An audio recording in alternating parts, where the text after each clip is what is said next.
삶의 기적을 일으키는 30분 예배를 시작하도록 하겠습니다.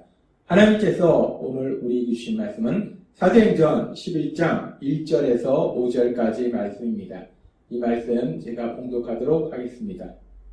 유대에 있는 사도들과 형제들이 이방인들도 하나님의 말씀을 받았다함을 들었더니 베드로가 예루살렘에 올라갔을 때에 할례자들이 비난하여 이르되 내가 무할례자의 집에 들어가 함께 먹었다 하니 베드로가 그들에게 이 일을 차례로 설명하여 이르되 내가 요파시에서 기도할 때에 황홀한 중에 환상을 보니 큰 보자기 같은 그릇이 내 귀에 매어 하늘로부터 내려 내 앞에까지 드리워지거늘. 아멘. 오늘도 이 시간 하나님께서 우리에게 주신 말씀을 듣기 전에 잠시 기도하는 시간 갖도록 하겠습니다. 하나님 아버지 감사합니다. 오늘도 저희들을 사랑하셔서 하나님 아버지 친히 저희를 만나주시고 저희에게 말씀해 주시니 감사합니다. 하나님 아버지 오늘도 주시는 말씀을 통해서 진리를 깨닫게 하시고 그 진리를 믿고 진리의 순종함을 인해서 하나님의 기쁨이 되며 하나님의 영광을 나타내는 저희가 될 수 있도록 은혜 베풀어 주옵소서. 예수님의 이름으로 감사하며 기도드리옵나이다. 아멘. 사도행전 10장의 말씀은 드디어 이방인, 유대인이 아닌 이방인 고넬료와 그와 함께하는 사람들까지도 구원받는 그 놀라운 역사, 그 기쁜 역사에 대해서 말씀하고 있습니다. 예수님께서는 부활하신 이후에 승천하시기 전에 제자들에게 말씀하셨어요. 사도행전 1장 8절 말씀.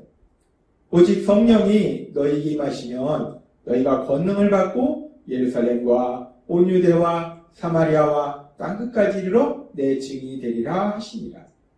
예수님께서 말씀하셨는데 예수님의 말씀이 그대로 이루어지고 있습니다.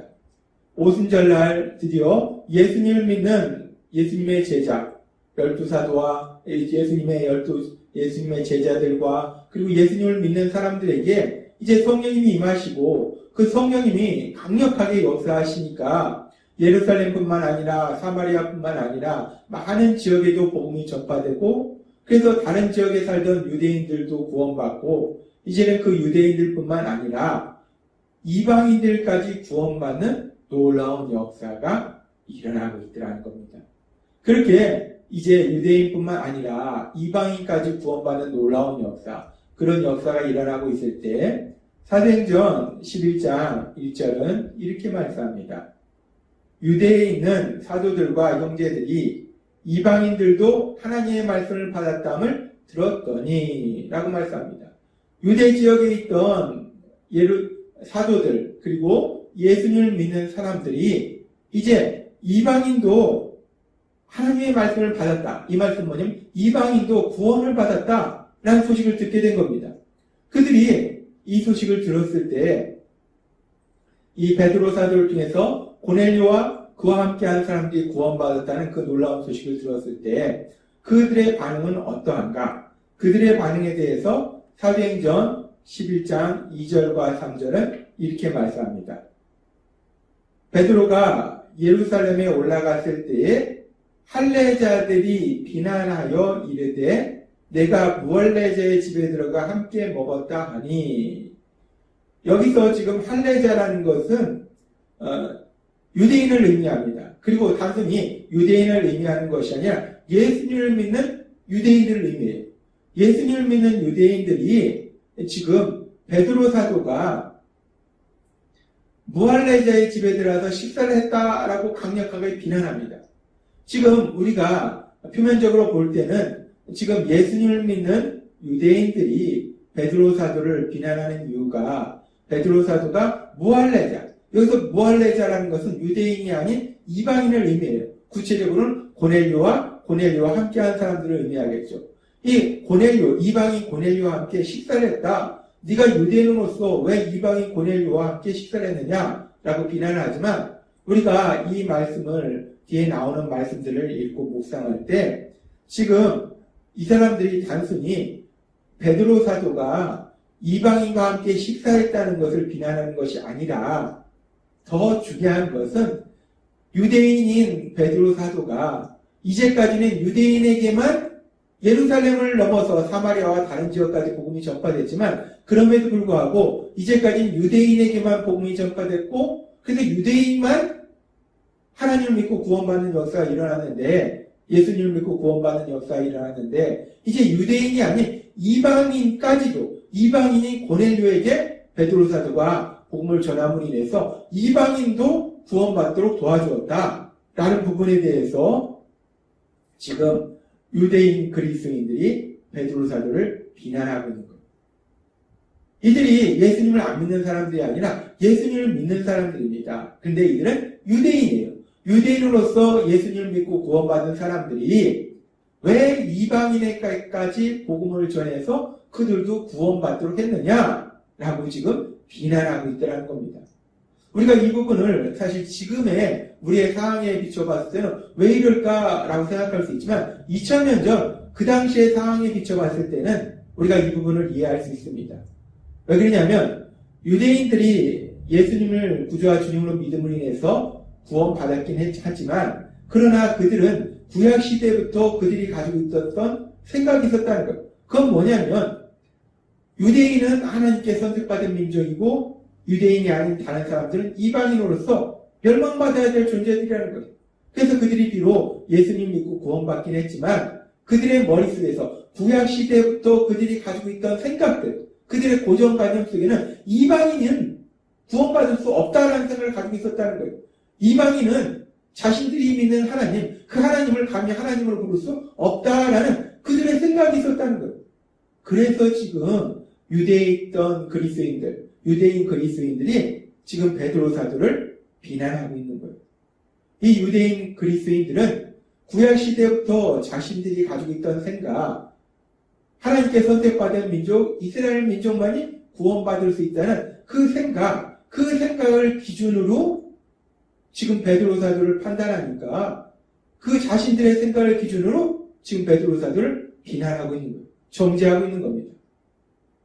그러면서 우리가 우리를 죄에서 구원하시는 구원, 그 구원 사역을 이루신 그 예수님께서는 죄를 지은 우리를 대신하여 십자가에 돌아가시고 부활하심을 인해서 우리를 죄에서 구원하시는 구원 사역을 이루셨는데 그렇게 예수님께서 구원 사역을 이루신 후에 이제 승천하시기 전에 제자들에게 하신 말씀이 있습니다.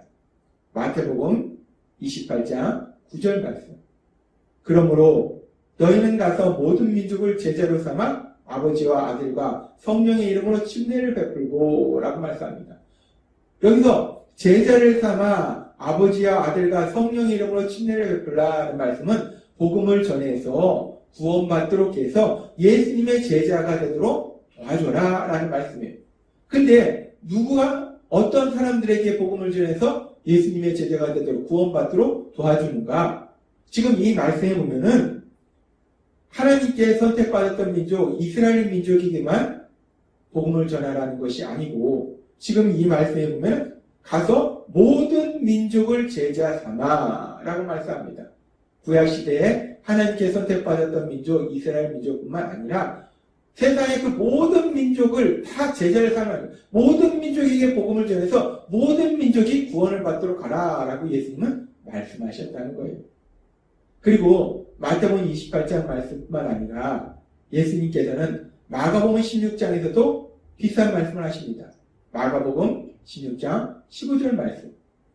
또 이르시되 너희는 온 천하에 다니며 만민에게 복음을 전파하라 라고 말씀합니다. 온 세상을 다니면서 온 세상에 퍼져 있는 유대인들에게만 이스라엘 백성에게만 복음을 전하는 것이 아니라 만민에게 모든 사람들에게 복음을 전하라 라고 예수님은 말씀하셨다는 거예요. 그렇습니다. 우리를 죄에서 구원하시는 그 구원 사역을 이루신 예수님께서는 분명히 이제 예수님이 모든 인류를 죄에서 구원하시기 위한 그 구원 사역을 이루신 후에 하나님께 선택받았던 민족, 이스라엘 민족에게만 복음을 전해서 그들이 구원받도록 도와주라고 말씀하신 것이 아니라 이스라엘 민족이 아닌, 유대인이 아닌 모든 민족에게 복음을 전해서 모든 사람들이, 이스라엘 사람들이 생각할 때, 유대인들이 생각할 때, 이방인이라고 생각되던 그 모든 사람들도 구원받도록 도와줘라 라고 예수님은 말씀하셨다는 거예요. 그런데 그 예수님을 믿는 사람들이, 그 예수님을 믿는 유대인들이 분명히 그 예수님을 믿음에도 불구하고 그들이 구약시대부터 가지고 있던, 그들의 오랫동안 가지고 있던 생각들, 그들의 고정관념들, 오로지 이스라엘 민족에만이 하나님을 믿을 수 있고 이방인은 그 하나님을 믿을 수 없다. 이스라엘 민족만이 구원받을 수 있다. 이스라엘 민족의 하나님이 이방인의 하나님이 될 수 없다라는 그들의 고정관념, 그들의 생각이 너무나 강하기 때문에 그래서 지금 이방인에게 복음을 전해서 구원받도록 도와준 베드로사들을 그들이 강력하게 비난하고 있더라는 겁니다. 그런데 그렇게 유대인만이 구원을 받을 수 있다라고 생각하는 그런 고정관념을 가지고 있던 것은 지금 베드로사들을 비난하고 있는 이 유대 그리스도인들만 그랬던 것이 아니라 우리가 사도행전 10장에 보면은 베드로사도도 그런 고정관념을 가지고 있었다는 거예요. 자기 생각을 가지고 있었다는 거예요. 이방인과는 교제하지도 않으려고 했다는 겁니다. 그래서 우리가 보면은 사도행전 10장에 하나님께서 친히 환상을 통해서 보자기에 많은 짐승이 들어있는 그 환상을 통해서 베드로 사도가 이방인 고넬료에게 갈 수 있도록 그 마음을 변화시켜 주신 것을 우리는 볼 수 있어요. 베드로 사도도 그랬다는 겁니다. 그래서 베드로 사도가 그렇게 이방인들에게 복음을 전해서 구원받도록 한 자신을 비난하고 있는 그 유대인들, 유대 그리스도인들을 향해서 베드로 사도가 자신의 생각이 변했던 그 신비한 체험, 그 신비한 체험에 대해서 그들에게 말해줍니다. 사도행전 11장 4절, 5절 말씀. 베드로가 그들에게 이 일을 차례로 설명하여 자신에게 있었던 그 신비한 체험에 대해서 자신을 비난하고 있는 유대 그리스도인들에게 자세하게 설명해줘요. 이르되 내가 요파시에서 기도할 때에 황홀한 중에 환상을 보니 큰 보자기 같은 그릇이 내 귀에 베어 하늘로부터 내려 내 앞에까지 드리워지거늘 라고 시작해서 베드로 사도가 체험했던 그 일에 대해서 자세하게 유대 그리스도인들에게 말합니다. 그리고 베드로 사도가 결론적으로 이렇게 말합니다. 내가 말을 시작할 때에 성령이 그들에게 임하시기를 처음 우리에게 하신 것과 같이 하는지라. 내가 주의 말씀에 요한은 물로 침례를 베풀었으나 너희는 성령으로 침례를 받으리라 하신 것이 생각난노라. 그런즉 하나님이 우리가 주 예수 그리스도를 믿을 때에 주신 것과 같은 선물을 그들에게도 주셨으니 내가 누구이기에 하나님을 능히 맡겠느냐 하더라 라고 베드로 사도가 말합니다. 자신이 체험한 신비한 체험과 더불어서 이 모든 것이 하나님이 하신 것이다. 하나님의 뜻이 이방인까지도 구원받도록 하신 것이 하나님의 뜻이다 라고 베드로 사도가 분명하게 명백하게 사람들한테 말한다는 겁니다. 그리고 이렇게 베드로 사도의 말을 들은 사람들, 왜 이방인에게까지 복음을 전해서 왜 유대인의 하나님이 이방인의 하나님이 되도록 만들었느냐라고 강력하게 베드로 사도를 비난하던 유대 그리스도인들, 이 유대 그리스도인들이 베드로 사도를 통해서 전해지는 하나님의 말씀, 하나님의 뜻을 듣고 그들의 반응에 대해서 성경은 이렇게 말씀합니다. 사도행전 11장 18절 말씀. 그들이 이 말을 듣고 잠잠하여 하나님께 영광을 돌려 라고 말씀합니다. 왜 도대체 베드로 사도 너는 왜, 당신은 왜 유대인의 하나님이 이방인도 자기들의 하나님이라고 부르도록 이방인에게 복음을 전해서 이방인이 구원받도록 했느냐? 왜 그런 일을 했느냐? 유대인으로서 왜 그런 이방인에게 복음을 전했느냐라고 강력하게 비난하던 사람들이 자신들의 생각에 빠져서 강력하게 베드로를 비난하던 그 사람들이 지금 베드로 사도를 통해서 전해지는 하나님의 말씀을 듣고 하나님의 뜻을 깨닫고 그들의 반응이 잠잠하여 하나님께 영광을 돌려라고 말씀합니다. 그들이 지금 비록 자신들이 이제까지 가지고 있던 그 생각과는 전혀 다른 그런 일이 벌어졌음에도 불구하고 이제 그것이 하나님의 뜻이다 라는 것을 깨달은 이후에는 더 이상 자신들의 생각을 고집하지 않고 그 하나님의 뜻에 자신들의 생각을 변화시키더라는 겁니다. 우리는 이 말씀을 통해서 아주 중요한 진리를 깨달을 수 있어요. 지금 유대 그리스도인들이 처음에는 자신들의 생각에 빠져서 베드로사도를 비난했어요.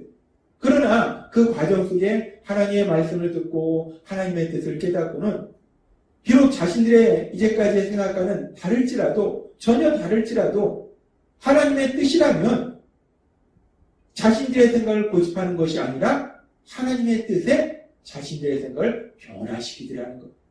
그것이 바로 그리스도인이라는 분명한 모습이라는 겁니다.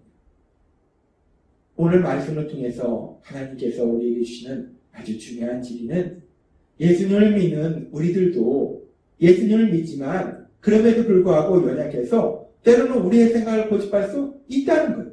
그런데 우리가 진정 예수님을 믿는다면 그 과정 속에 하나님께서 말씀해 주실 것이고 하나님의 뜻을 우리가 분별하게 될 것이고 그렇다면 우리 생각과 다를지라도 결국은 그 하나님의 뜻에 맞게 우리 생각을 변화시키는 것 그것이 바로 참된 그리스도인이다 라고 말씀하신다는 겁니다. 하나님이 오늘 주신 말씀처럼 우리가 세상을 살아갈 때 우리가 예수님을 믿음에도 불구하고 때로는 우리의 생각의 기준으로 누군가를 판단하고 상황을 판단할 수 있어요. 그런데 그 과정 속에서 하나님께서 여러분에게 우리에게 하나님이 말씀해 주시고 하나님의 선하시고 기뻐하시고 온전하신 뜻을 분별할 수 있도록 도와주신다면 비록 우리 생각과 다를지라도 내 생각과 다를지라도 그 하나님의 뜻에 순종하는 우리 모두가 되기를 주님의 이름으로 축원합니다. 기도하겠습니다. 하나님 아버지 감사합니다.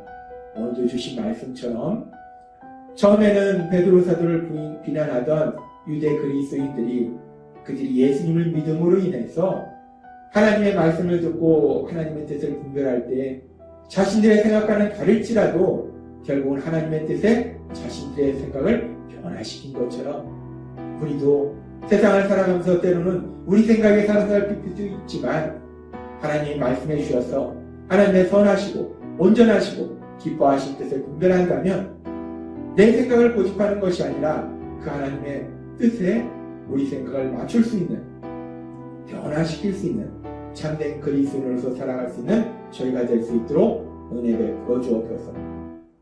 예수님의 이름으로 감사하며 기도드리옵나이다. 아멘. 이 시간도 하나님께서 우리에게 주신 말씀을 묵상하면서 조용히 기도한 시간 갖도록 하겠습니다.